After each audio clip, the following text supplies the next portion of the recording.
तो नमस्कार, स्वागत है आपका अपने चैनल हाड़ा वेट्स क्लब में। गाय भैंस को लू लगना, छोटे बच्चों को लू लगना, जो भी गाय के बछड़े उनको खास करके गर्मियों के दिनों में आसानी से लू लग जाती है।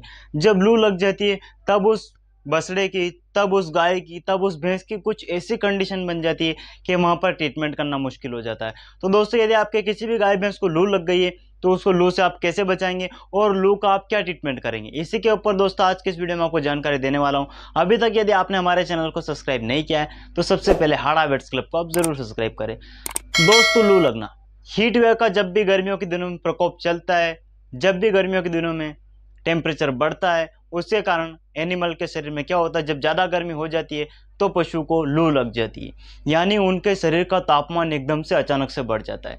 जब किसी भी गाय भैंस को लू लगती है या उसके छोटे बच्चे को लू लगती है, उस समय उसमें सिम्टम्स हमें दिखाई देता है कि वह पशु मुंह फाड़ कर सांस लेने लगता है, उस पशु का टेम्परेचर बढ़ जाता है, 106 से लगाकर 107 तक उसको बुखार चला जाता है, उसका टेम्परेचर बढ़ जाता है। जो भी पशु रहता है वह खाना पीना कम कर देता है और कई कई केस में तो खाना पीना बिल्कुल बंद कर देता है।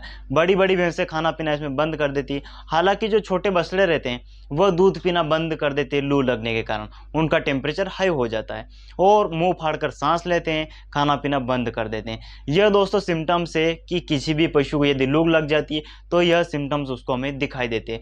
जो भी उसकी आंखें, म्यूकस मेम्ब्रेन है, वह एकदम से अंदर चली जाती है और वह पशु और वह बछड़े और वह गाय, वह भैंस डिहाइड्रेशन का शिकार हो जाती है। दोस्तों, ऐसी कंडीशन में हमें वहाँ पर कुछ ऐसा ट्रीटमेंट करना पड़ता है, जल्दी से जल्दी हमें ट्रीटमेंट करना पड़ता है, अन्यथा क्या होता है कि वह जिस बछड़े को लू लगी है उसकी डेथ होने का चांस बहुत ज़्यादा बढ़ जाता है।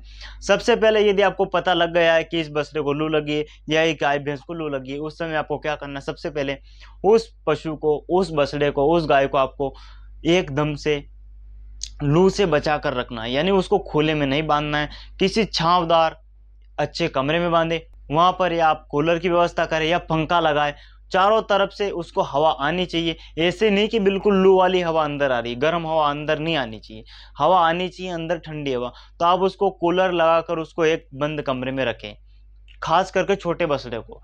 बड़े पशु को पेड़ के नीचे बांध सकते हैं, हालांकि उनको भी हमें गर्म हवा से बचा के रखना पड़ता है। तो आप सबसे पहले उसको बचा के रखें। उसके बाद आपको दूसरा काम करना है, आप बर्फ लाइए, बर्फ की मालिश पशु को दिन में 2 से 3 बार उसके शरीर पर करिए, या आप वहां पर कुछ भी कपड़े, गीले कपड़े कर आप उस पशु को पूरा दिन एकदम से पानी ही पानी उसके शरीर पर आप बरसाते रहिए, या गीला कपड़ा करके उस पशु के शरीर पर बांध दीजिए आपको, जिस पशु को लू लगी। दोस्तों, इससे 50% आपका पशु को आराम मिल जाएगा और जो आपका पशु खाना पीना नहीं कर रहा था वह करने लग जाएगा। देन इसके अलावा यदि यह करने से भी आराम नहीं मिलता है, यह करना आपको अनिवार्य, यह तो करना ही करना है। इसके साथ ही साथ आपको करना है, जो भी पशु पानी पीता है वह हमें ठंडा बर्फ वाले पानी पिलाना उस पशु को, नमक वाला पानी पिलाना हमें उस पशु को, गर्म पानी हमें उसको बिल्कुल नहीं देना है। देन इसके अलावा आप वहाँ पर उसको इंजेक्शन की बात करूँ दोस्तों में, तो वहाँ पर आप उसको ट्राइब्यूरेट लगा सकते हैं, टोनोफॉस्फेन लगा सकते हैं। आप यदि ज़्यादा पशु की स्थिति खराब हो गई, किसी बछड़े की ज़्यादा स्थिति खराब हो गई, खड़े में होने में दिक्कत होने लग गई है, टेम्परेचर बहुत ज़्यादा बढ़ा हुआ है, ऐसी कंडीशन में आप उसको डेक्स्ट्रोज 25% की बोतल एक सुबह शाम लगातार 2 दिन तक लगा सकते हैं। उसमें आप एक बार डेक्सोना इंजेक्शन भी आप उस पशु को लगा सकते हैं।